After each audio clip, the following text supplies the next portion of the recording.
Hello and welcome to the Golfing Greenkeeper podcast. I'm Steve Smith, your host, as always. And from last time we spoke, I gave you an official title that I was the official host. So I'm moving on from that right now. It's been pretty wet across Australia, as we know, in particular the East Coast. And now it's official. This is episode number 34. No time for a long-winded introduction I do. This is going to be the Walking the Fairways segment of the podcast. News time. Let's see what's happening across the country. And I'm just going to get stuck into it. Like I mentioned at the very beginning there in the intro, in the welcome message to you all, was that it's been official how wet it is. And when I say official, I'm talking the Bureau of Meteorology. Yes, the one and only government department that looks after and announces all the details and things happening in our weather across the country. And they have just announced that this November in 2021 was the wettest November for the whole country of Australia in its history of record keeping. So since records began, and that was only back in 1900. So it's only been, 121 years that we've been keeping tabs on these details, in particular about rainfall. So the whole country was officially the wettest it's ever been in November. I've got no idea how they calculate that information, but I'm just passing on a message. So in case you're wondering, it's been raining, it's been quite wet, it's been probably a little bit lower than normal temperatures, certainly for the east coast of Australia, or probably the eastern half, because we're seeing plenty of rain in the western reaches of Queensland and New South Wales, the northwestern parts of Victoria. South Australia is getting plenty. There's just water all over the place, causing lots of flooding in the eastern half of the country. And devastating as that is sometimes, no doubt, and we've seen plenty of that, sadly. People have lost, all sorts of crops and all sorts of things farming-wise, and primary producers has been devastating, along with floods to people's properties, which has also been horrible to see, and no doubt you can't imagine what it's like to have been part of that. So we wish everyone well, and our thoughts are with those devastated by the floods. But there you go, it's official how wet it's been. Now we move on quickly from that little announcement, and I'm going to start this one with sustainable golf, my little part of the segment of Walking the Fairways of sustainable golf, where I just talk about some of the positive things that are happening in golf course management and how golf courses are trying to improve themselves and improve the way that they maintain courses, becoming a little bit more in tune with their local environment and the way that they operate and function. It's always good to see golf courses doing it. And there's probably no better example that I've spoken of in the past, in recent times, than Glenelg in South Australia, Glenelg Golf Club. But I'm going to start off with this little bit. I just want to thank Glenelg Golf Club, in particular, Menina Gilby, the biodiversity manager there at Glenelg, for hearing me talk about the honey that they harvest on their golf course. And, I've mentioned in the past that they've got some hives on course, and the bees are local to the course itself, and they obviously get the pollen from all the local flora on site, different trees and different plants and all sorts of things. And I'm a big honey fan. And when I heard that they were doing it on site, harvesting their own honey, and it had been used also in the restaurant, for example, and some of the menu items. So good to see this stuff. Well, Menina reached out to me and offered to send me a sample of their honey. Now you might have seen, and I laugh a little bit because I'm such a fan of honey. It's just a little bit weird, and I go all over the place buying and sampling different types of honey across New South Wales, and wherever I'm traveling, I'll find a local honey place, and I'll just purchase a small jar and see what the flavors are like from the different trees where they're locally collecting the pollens, and it adds different flavors and colors to the honey itself. And it's a little bit weird, I know, but Menina reached out and said, look, we want to send you a little sample to see what, have a taste and see what your thoughts are. And I was, like I said, extremely grateful that they offered to do that. And I got to tell you, OMG, it was absolutely fantastic. That honey coming out of Glenelg, I can't believe I'm talking about honey from Glenelg Golf Club. The fact that I think back to, 10, 15, 20 years ago, and I can't imagine a golf club harvesting its own honey. Really, really unusual to think of now, but now we're starting to see these things in people's yards and small properties and stuff. So why can't a golf course do it? And I think this is fantastic that they're doing it. So to give you an idea, it's a fantastic honey. I really, really enjoyed the honey. it's a little bit lighter in colour than those that we're probably used to seeing here in Australia. Certainly some of the stuff you see in the supermarkets, but some of this stuff that's straight from the hives themselves is fantastic. So this is really light in colour than some of the eucalyptus-based varieties, which we're probably more commonly used to seeing here in Australia, such as like the ironbarks, where you've got some of these big gum trees around the hive. So your ironbarks, stringy barks, red boxes, yellow boxes, all those sorts of things.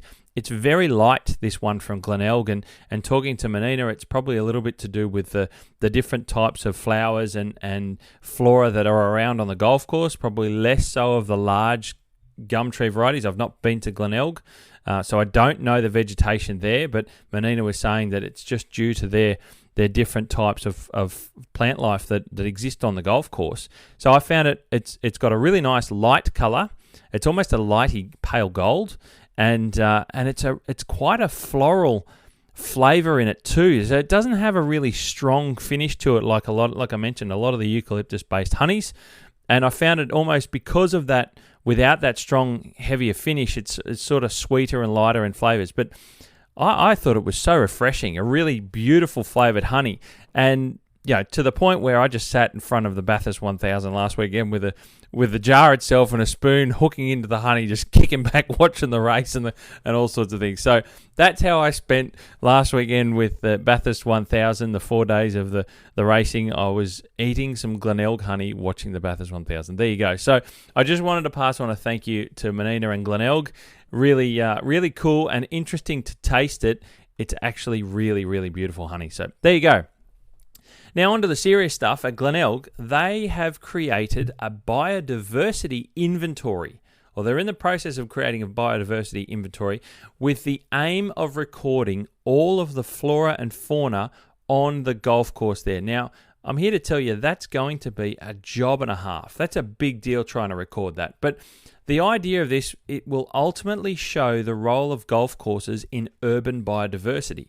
And I think this is a really important way of measuring so that we as golf clubs and golf courses can better talk about our role in that biodiversity and all the different types of flora and fauna that are being harboured and protected in those environments of a golf course. And I think that's important. It's hard to put a finger on the specifics until you do something like this. So Glenelg are going about recording it. I think this is something that there's plenty of golf courses around that might need to consider if they have the opportunity to do this sort of stuff, to create this biodiversity inventory, a register if you like, of all the different flora and fauna that are on a golf course. And I'm going to do it. I'm going to compare this to a park, because you hear in public spaces a lot of people talk about more access should be made to golf courses. They should be converted from golf to just general access, public parks for people to walk and wander. And that's all well and good. But what I talk about in golf courses and the maintenance of the local environment within a golf course that the course is routed through, it's the remnants of a local endemic environment and vegetation that's usually there that is harboured on parts of the golf course. And I compare it to parks because if you convert a golf course just to a public park, you'll often see that they become quite quickly just general grass areas, and they reduce the number because we're trying to open it up to more people having access to more space. It's not just the fairway ribbons and the whole corridors of turf and that open space. You find that there becomes limited trees, limited selection and variety of vegetation across a whole parkland. They don't have the biodiversity of a golf course. Their job is not to preserve the local environment and the local remnant vegetation and the flora and fauna that are harboured within that. That's not the role of a park. A park is just a general open space usually. And there are different versions around. I don't want to shoehorn it into being that there is only one type, or I should say stereotyping into one particular type of a park. Generally speaking, a lot of parks are very simple, open space. That's generally what they're all about. We're starting to see different types of parklands around, but that requires a lot of work, a lot of maintenance and a lot of money, and that's usually going to come from council. And I don't see a lot of councils jumping up and down, spending lots of cash, harbouring the remnant vegetation and and being very conscious about the management of these areas. It's a different way of maintaining it. And I know there are some examples, so please don't think that I'm excluding every example out there of parks that do protect the local environment, the local endemic vegetation environment. But golf courses do it better than others because it's a key element, as I talk about, a very key element to the character of a golf course and what players and people feel as they work their way around playing golf. So this is a great thing that Glenelg are doing, and I'm not so sure of other places are doing it. There may well be other courses in Australia that are doing it, and I'm happy to highlight those if anyone wants to get in touch with me. But Glenelg are making an example of it, and it's one that we're hearing about at the moment. So great stuff from Glenelg. They continue to move forward in this sort of stuff in the sustainable golf field that I like to talk about in the environmental side of things. And I just wanted to pass that on to you guys so you know what's happening from that side of golf, and I think it's really important to hear. Now we stay into South Australia when we talk about what's happening on golf courses in terms of the news that's happening and modifications and changes and improvements to the course, and we stay at Glenelg as well. So Glenelg, if you're not sure, is in Adelaide's western suburbs there, just by the coast, and some of the things that are going on in terms of the overall course improvements and changes, they've started work on their course enhancement plan, which begins with some major adjustments to their 18th golf hole. Now, the course enhancement plan was done by Neil Crafter and Paul Mogford, the duo of golf strategies, in association with Bob Toohey, I think is how you pronounce it, and Ryan van der Veen. So they're the people behind this course enhancement plan, and it's pretty extensive. But they're starting at the 18th. Now, work is happening with some changes to the fairway bunkers on 18, one of the greenside bunkers as well. There's plenty of tree work happening. There's some fairway adjustments to the fairway lines, what will ultimately be shortcut grass as well. And there's some new tees going on the 18th tee. From what I can gather, there is a lot going on to this golf hole. So they've closed the hole down, and their 19th, which was the par 3 they'd recently completed a couple of months ago, is up and ready for play with the 18th closed down. So there's a whole lot going here, and this is just one golf hole, guys. Now, added to that is Glenelg are installing an upgraded irrigation system along the way and to part of these new works moving forward. And for them, it's by way of a Rainbird irrigation system. So good to see these upgrades in this area of any golf course. And Glenelg have decided that Rainbird is the system for them moving forward. So we're really excited to see all the details that are happening there at Glenelg. So huge stuff going on. And look, it's not something we often see through the middle of summer, but obviously such a big deal and a large plan that they're working through over the next few years, no doubt, at Glenelg. That's what's happening down there at Glenelg at the moment in Adelaide. Now we head to Victoria, and this Sunday, the 12th of December, is the official members opening of the new 5-hole short course called The Island at Latrobe Golf Club in Melbourne. Now, this short course has been designed by OCM, and you probably have heard me talk about recently at Kingston Heath. They've got a short course that's soon to commence at Kingston Heath there, which is also done by OCM. So this one's been finished, the Island at Latrobe, and really exciting stuff there. It's going to be a great addition for the members and their guests at Latrobe. Really exciting stuff for the club. These are the sorts of things that golf clubs are starting to introduce. If they've got the space, if they've got the land, they're trying to work out how to introduce this stuff for their members and for people involved at the club that come and visit, or whether they're visitors or guests, depending on the accessibility of that particular club. So huge stuff happening there at Latrobe. Really exciting to see. Now, recently there has been a new announcement that Cranbourne Golf Club will host the Australian Amateur on March the 29th to the 1st of April. Now, this is another club that we probably haven't seen with some major events, and if you're in Melbourne, you probably certainly know more about it, but we don't get it often spoken of on a broader sense across the country, so that's what I'm doing here with the Australian Amateur at Cranbourne. Now, Cranbourne is located down the southeastern suburbs of Melbourne. It's about an hour's drive from Melbourne City itself, and really exciting to see. It's a great-looking golf course, and Cranbourne is a club that's nearly 70-odd years old with a very, very proud history for itself. So one to see that the Australian Amateur's on, and if you're down that area, why wouldn't you get around to see this sort of stuff? These are the up-and-coming players of Australian golf, and we always want to know who they are, and certainly we often hear more about them once they've come into the pro events, and we're hearing a name with a few wins under their belts. But this is the beginnings of their careers. So if you're really into this sort of stuff, it's an easy way to get out there and see who's out and about and how these young players are playing and how good they are. And if you're a member at Cranbourne or a regular at Cranbourne, you will have the opportunity, no doubt, to see and hear about this event that's happening early next year, end of March into April. So good to hear, good announcement for Cranbourne. Now we go to New South Wales, but we start down at the Murray River region at Rich River Golf Club at Moama, the township of Moama, which is part of the twin towns on the river there of Echuca, Moama.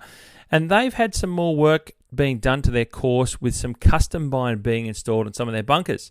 Now they've slightly altered their approach of the 6th green on the east course, where they've adjusted the bunkers that used to be sort of at the front and at the front left. There were 2 bunkers there of the green complex, and they've adjusted it to now having a bunker on each side of the front left and the front right. So 2 bunkers with a bit of a mouth opening, if you like, on the entry to the green to sort of open up that running shot to the green, which previously wasn't available as an option for players. So that's some slight adjustments that have been done down there. And these bunkers are now going to drain extremely well with custom bind in as their bunker liner. So a marked improvement to the 6th hole on the east course at Rich River if you go down that way this summertime. Manly Golf Club in Sydney. Now Manly, they've recently rebuilt their 8th tee with a brand new surface going down. And we've had a late start to summer this year with good rain and cooler temperatures on the east coast. So some courses like Manly are still doing some of this construction work with new turf, and it allows the new grass to grow in without the usual stresses of the very hot summer temperatures that we would normally start seeing by now. So we're into December. We would normally have had 30s peaking in October, certainly in November, and now you're going to see them more consistently in December. But we haven't really had any of that at all here in Sydney, I can tell you, which is really unusual. It's meant that we've had a really slow wake up of those warm season couch grass areas. They really haven't been growing very, very fast, but only just in the last week or two have we been getting temperatures consistently in the mid-20s, and even then it's questionable. So we're starting to see a little bit more growth, but that's allowed places like Manly to just maybe tick off a few more things leading into the hot, stressful summertime, because we haven't really had any of that yet so far. So Manly have done a little bit of work there on course leading up to the turn of the year. Now we head to the south side of Sydney to Cronulla Golf Club, and they've commenced work on their new master planned practice facility, which will soon add a new short game chipping and putting area. Now, that's scheduled to be built early next year. So they've commenced the work on the buildings itself, with these new short game area to be done next year. Now, next year, they will also be redesigning their 17th green and 18th tees. All of this new work is being designed by Crafter Mogford of Golf Strategies. I mentioned Neil Crafter and Paul Mogford. Yes, you are hearing the name of these guys at plenty of places at the moment, because they are doing heaps of work at all of these places. So Crafter, Mogford, and Golf Strategies are very, very busy at the moment, certainly around in Victoria, which is sort of where they're kind of based, but they do travel all over the place, as we hear about, doing all sorts of work. And Cronulla is one that they've been doing work at for a little while now. I went and saw Paul Mogford a few years ago now to see some alterations to a couple of the greens down there that they've done, and they're still continuing. So Cronulla's got more work happening and more improvements to the golf course continuing to take place there, which is great to see.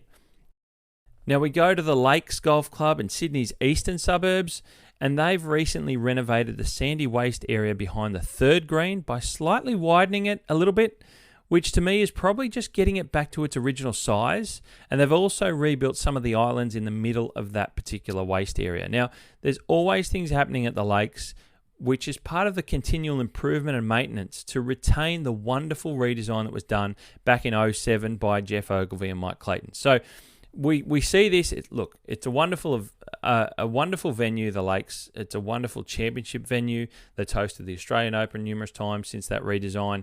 And part of maintenance and things change. And I always say that a golf course is a moving target because it's always growing. And the landscape is always being adjusted by Mother Nature. And to retain some of those particular design elements, things will adjust and change over time. And every now and then you have to go back and reset it to try and retain that original style and the original concept of some of those design elements. Now, that's not always the case, but in this particular place at the lakes, it's something that they've decided that they want to try and continue to improve and not let it go too far away from its original concepts. So other places like that aging and that decaying and forever changing landscape, and I think of, off the top of my head, St Andrews Beach down in Melbourne, where the bunkers are windswept and they start to break away and break down, and that's all part of the process. But here at the lakes, but like I said, championship event, it's such a wonderful design and a beautiful landscape with these changes that were done, the best part of 14 years ago now, that every now and then they try and retain them and just make sure they don't get too far away from the original. It's not an enormous landscape, the lakes. It's not anywhere near as big as St Andrews Beach. It's just a monstrous place, that one. So it's got room to move. But yeah, that's what's been happening at the lake. So behind the third, they've just sort of reinvigorated and renovated that sandy waste area, which is always a good thing to see. The golf courses are continuously maintaining and improving their spaces, as I always talk about. Now I head up to Queensland, and I've got it's a bit of a Queensland Victoria announcement of what's going on. David Mason, the current superintendent of Metropolitan Golf Club in Victoria, there's been an announcement that in 2022, he will be making the move and leaving Metro and going to take on the role of superintendent at Brisbane Golf Club up there in Queensland, beginning March the 1st, 2022. Now, this is a big deal. David is a great name and a very highly regarded superintendent and greenkeeper in the industry. So it's a bit of sort of something on both sides here. It's a bit of a loss for Metro and a gain for Brisbane, no doubt. It's a big deal for Brisbane and a very big announcement in the industry. When I was actually quite surprised when I heard this one. So we haven't heard who will be replacing David at Metropolitan next year, but when I find out, I'll let you know. But in the short term, knowing that Brisbane Golf Club have David heading up there to take on the role, one thing to keep in mind, I always like to see I like to think about when superintendents like this make a move to another club like another large club like Brisbane Golf Club. On the back of that, or it could be in preparation of, you might start to see some work happening at the golf course as well. So if I hear anything coming out of Brisbane, I'll let you know. But that's a big move, and it's a big deal to attract David Mason from Metropolitan in Victoria, where he's done so much of his time there, and obviously the club have held a number of big events, and he's been part of continuing to showcase and deliver how good a product Metropolitan Golf Club is there in Victoria. Well, now up there in Brisbane, you're going to start to see some pretty big things, no doubt, and some improvements to the golf course as well. So that's a big thing happening up there in Queensland. And one final announcement that I'm going to come out with for you on this Walking the Fairways is another superintendent appointment. And this one is, we head to WA. Going to go to Western Australia to Royal Perth Golf Club, where Matthew Souls has just started as superintendent after finishing a 2-week quarantine stint over there. So he's had 2 weeks of, I'm just going to say, losing time to go through the quarantine process, but will be taking on a fantastic role as superintendent at Royal Perth Golf Club. Now, Matthew comes from the Australian here in Sydney, where he's been doing work on the golf course and part of the club for a little while at the Aussie, and will no doubt be rubbing his hands together at the challenge ahead at Royal Perth and the view to the future of the club and course moving forward. That's, like I said, these are big appointments, guys, and so look to see stuff happening. Now, what I will say, like I said with Brisbane Golf Club, what I will say at Royal Perth Golf Club, and Matthew Souls has now begun as superintendent, there was an announcement as well just recently that Cruise Golf and Clayton DeVries Pont, both those golf course architecture firms, have jointly been announced as advising architects to develop and author a long-term plan for the golf course of Royal Perth Golf Club. Now, these are the sorts of things, these things do happen hand in hand sometimes. So, Matthew's starting, and then we've had an announcement that Cruise Golf and Clayton DeVries Pont are going to be advising the club and putting together a long-term plan for the golf course. So This is some pretty huge news, and these two firms working together is just this is a big deal for Royal Perth. I think this is a stroke of genius for Royal Perth, if you ask me, and one that we'll certainly be watching to see how it all unfolds over there in WA.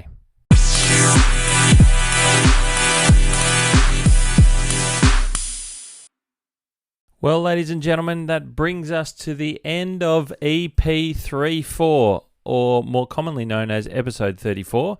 I hope you took something out of it. And look, I'm just going to put the call out. I'm just putting it out there to any superintendents, greenkeepers, club committee people, board members, GMs, anyone listening that has news about any upgrades, works that are happening to their golf course, and they want to get the name out there for their club, their course, and tell us what's going on, send me a message. You can do that on Instagram, Facebook, or there's links in there in those profiles to email. You can get in touch with me somehow. Let me know what's going on, because I would be happy to share any improvements that you're doing to your course, no matter what it is or where you are in Australia. Just search for me under the Golfing Greenkeeper. There's the call out. Anyone interested, get in touch with me and I will share the news around.